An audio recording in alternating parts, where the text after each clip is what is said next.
Hello दोस्तों, हमारे channel में आपका स्वागत है। दुनिया की सबसे पुरानी सभ्यताओं में से एक भारतीय सभ्यता में विज्ञान और तकनीक पारंपरिक रूप से शामिल रहा है। साधु संतों की भूमि होने के साथ साथ प्राचीन भारत विद्वानों और वैज्ञानिकों का भी घर था। रिसर्च से पता चलता है कि भारत दुनिया को गिनती सिखाने से लेकर दुनिया की सर्वोत्तम स्टील बनाकर सदियों पहले से विज्ञान और तकनीक के क्षेत्र में लगातार योगदान दे रहा है। प्राचीन काल से लेकर आज तक हम काफी आधुनिक हो चुके हैं, लेकिन जिस हिसाब से प्राचीन सभ्यता से जुड़ी चीजों पर अध्ययन होता है और उसके बाद जो नतीजे आते हैं, उन्हें देखकर हम ये कह सकते हैं कि प्राचीन सभ्यता के लोग टेक्नोलॉजी, साइंस और हर क्षेत्र में हमसे कहीं ज्यादा एडवांस रहे होंगे। प्राचीन काल में मनुष्य ने कुछ ऐसे खोज और आविष्कार किए हैं जो कि हम आज के आधुनिक दौर में उन्हें दोहराने में असमर्थ हैं। दोस्तों, आज हम आपको ऐसे ही कुछ प्राचीन आविष्कारों के बारे में बताएंगे जो कि समय के साथ तो लुप्त हो चुके हैं, लेकिन उन्हें हम इतने आधुनिक साधनों के बावजूद दोबारा बनाने में असमर्थ हैं। तो चलिए बिना देरी किए हम इस वीडियो की शुरुआत करते हैं।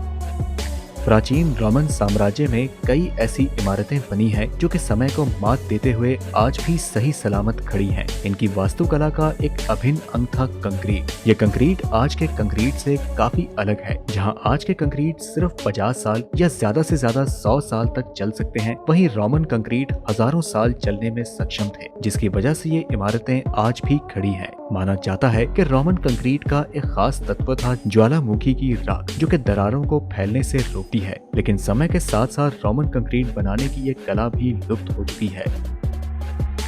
दिल्ली में कुतुब कॉम्प्लेक्स में एक लोहे का खंभा खड़ा है जो कि भारत के प्राचीन धातु विज्ञान का एक जीता जागता उदाहरण है। ये खंभा 1500 साल या फिर उससे भी पुराना बताया जाता है। हजारों सालों के मौसमी बदलाव को झेलने के बावजूद इस खंभे में जंग लगने के जरा से भी लक्षण नहीं दिखे हैं। इस खंभे की ऊंचाई 24 फीट है और ये 99.72% लोहे से बना है और इस पर ऑक्साइड की कोटिंग आज भी सलामत है, जो कि इसे जंग लगने से बचाती है। ये प्राचीन भारत का एक अद्भुत नमूना है जो कि समय के साथ लुप्त हो चुका है और इसकी बराबरी करना आज के जमाने में बिल्कुल असंभव है। माना जाता है कि ये लोहे का खंभा दिल्ली लाए जाने से पहले उदयगिरी में स्थापित था, जो कि गुप्ता साम्राज्य के दौरान स्थापित किया गया था।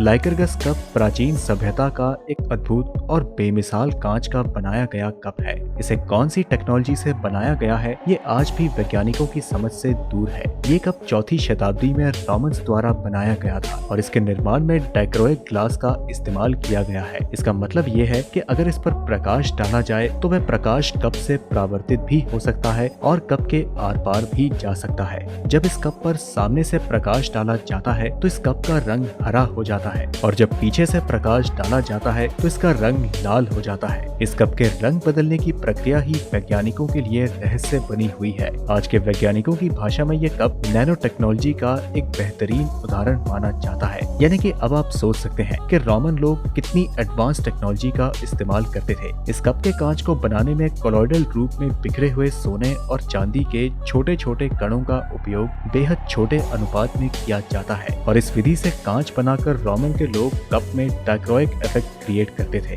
लेकिन वैज्ञानिकों का मानना है कि यह प्रक्रिया रोमन को पूरी तरह से नहीं आती थी, यानी कि रोमन्स के द्वारा इस कप का निर्माण बाई चांस ही हुआ है। लेकिन कुछ भी हो, ये कप आज वैज्ञानिकों के लिए टेक्नोलॉजी के लिहाज से बेहद दिलचस्प विषय बना हुआ है। रिसर्च के मुताबिक वैज्ञानिक ये कहते हैं कि कांच बनाने वाले लोगों को शायद ये भी नहीं पता था कि इसमें सोना शामिल था, क्योंकि इसमें सोने की मात्रा बहुत कम है। इस कांच में चांदी की मात्रा सोने की मात्रा से ज्यादा है। इस कप को रोमन कारीगरों के द्वारा जानबूझकर बना पाना असंभव था, क्योंकि इसमें चांदी और सोने के छोटे छोटे कणों को जोड़कर उचित स्तर पर ग्लास को बड़ी मात्रा में जोड़कर और फिर तेजी से इन्हें पतला किया गया। इस प्रक्रिया को आज के आधुनिक कारीगरों द्वारा कर पाना बिल्कुल असंभव है। इस बात को माइक्रोस्कोपिक लेवल पर जाकर देख पाना भी बेहद मुश्किल है। आपको बता दें कि हाल ही में नीदरलैंड्स के एक शोधकर्ता ने 3D प्रिंटिंग करने लायक नैनो कंपोजिट सामग्री में हरे लाल रंग के डाइक्रोइक इफेक्ट को बनाने का प्रयास किया, जो कि लाइकरगस कप की ही तरह है। इसमें भी शोधकर्ताओं ने चांदी और सोने के नैनो पार्टिकल्स की छोटी मात्रा के मिश्रण का ही इस्तेमाल किया है। हालांकि इसका कोई खास नतीजा देखने को नहीं मिला है,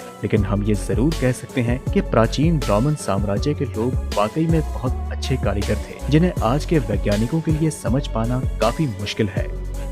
सऊदी अरब के अल नासला में एक ऐसी चट्टान मौजूद है जो कि बीचों बीच से एकदम सीधी कटी है। इस चट्टान को अल नासला रॉक के नाम से जाना जाता है। अब आप सोच रहे होंगे कि इसमें रहस्य वाली बात क्या है, तो आपको बता दें कि ये चट्टान कोई छोटी मोटी चट्टान नहीं है, बल्कि 9 मीटर ऊंची और 756 मीटर चौड़ी एक विशाल चट्टान है, जिसे एक सीध में बिल्कुल बीचों बीच से काट पाना असंभव है। यहाँ तक कि आज के आधुनिक युग में भी हम इंसानों के पास ऐसी कोई तकनीक मौजूद नहीं है जिसका इस्तेमाल करके किसी पत्थर को एकदम बीच से बिल्कुल सीधा काटा जा सके। इसी बात को लेकर वैज्ञानिक इतने हैरान हैं कि ये रॉक इतना बराबर कैसे कटा है। इस चट्टान को देखकर ऐसा लगता है कि जैसे किसी ने इसे लेजर बीम की मदद से सीधे सीधे एक ही बार में काट दिया हो। सामान्य लोगों के मुताबिक इसे एलियंस का करिश्मा बताया जाता है। अगर हम बात करें एक्सपर्ट्स की, तो वो कहते हैं कि इस तरह से किसी भी चट्टान का प्राकृतिक तरीके से कटना मुश्किल है। इस चट्टान पर कुछ विशेष प्रकार की आकृतियां भी बनी हुई हैं, जो कि देखने में एक इंसान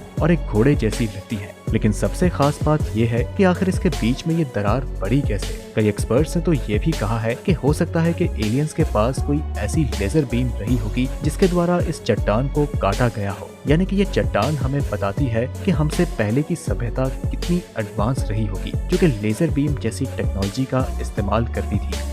अगला है आर्किमिडीज रे वेपन। दोस्तों, साल 212 बीसी में ग्रीक के मैथमेटिशियन आर्किमिडीज ने एक ऐसा हथियार बनाया जो कि सूरज की रोशनी को दुश्मन सैनिकों के जहाज पर प्रतिबिंबित करके जला देता था। इस हथियार में हमेशा दर्पण का उपयोग किया जाता था, पर समय के साथ ये हथियार भी लुप्त हो गए। कई लोग मानते हैं कि ऐसा हथियार संभव ही नहीं है, क्योंकि इस हत्या से किसी भी चीज को जलाने में काफी समय लगेगा और इसके लिए अनुकूल प्राकृतिक परिस्थितियां भी होनी चाहिए। इसलिए उनका मानना है कि इस तरह का हथियार संभव नहीं है और ये काल्पनिक है। लेकिन 2005 में MIT के छात्रों ने एक ऐसा प्रयोग किया जिसमें उन्होंने विशाल दर्पणों का इस्तेमाल करके एक छोटे नाव पर आग लगाने में सफलता हासिल की।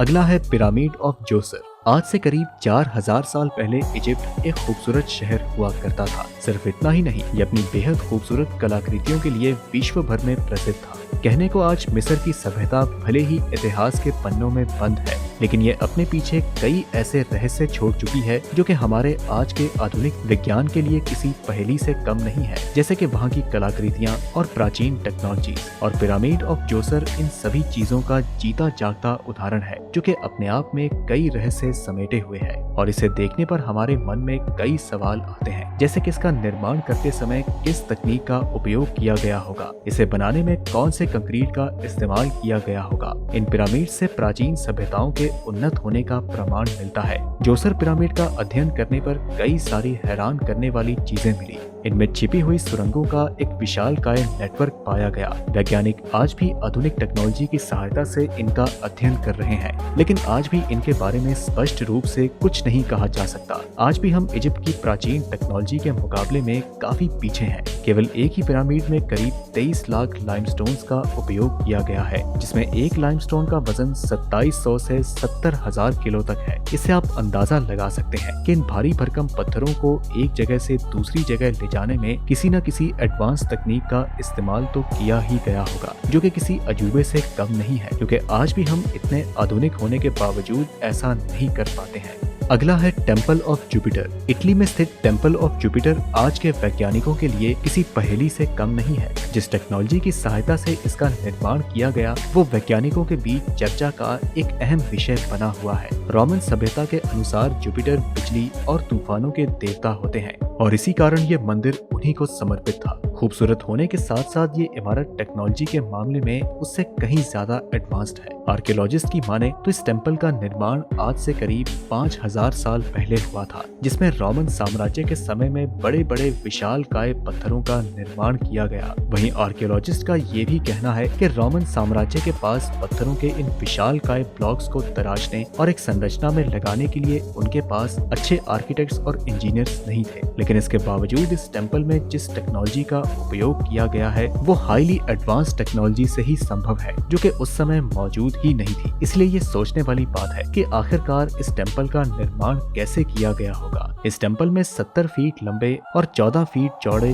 54 खंबे हैं, जिनमें हर एक का वजन 80 टन बताया जाता है। इस मंदिर की नींव को बड़े ही प्रभावशाली ढंग से बनाया गया है। इस मंदिर की खुदाई के दौरान मिले अवशेषों के हिसाब से विशेषज्ञ ये बताते हैं कि इस मंदिर के चारों ओर 25 अखंड पत्थर लगाए गए हैं, जिनमें हर एक का वजन 800 से 1200 टन है। 25 अखंड पत्थरों के अलावा इसमें 3 विशालकाय चूना पत्थर लगे हुए हैं, जिनका वजन 1000 टन है। अगर इन बाल्बेक के पत्थरों की तुलना मिस्र के पिरामिड में इस्तेमाल होने वाले पत्थरों से की जाए तो ये पत्थर उनसे 4 गुना अधिक भारी है। आखिर इस मंदिर की नींव को किस तकनीक से बनाया गया होगा, ये आज भी एक रहस्य है। इतना ही नहीं, इस टेम्पल पर की गई कलाकारी इसे और भी अद्भुत बनाती है। इस टेम्पल की दीवारों पर बारीक लाइन से भी कलाकारी की गई है।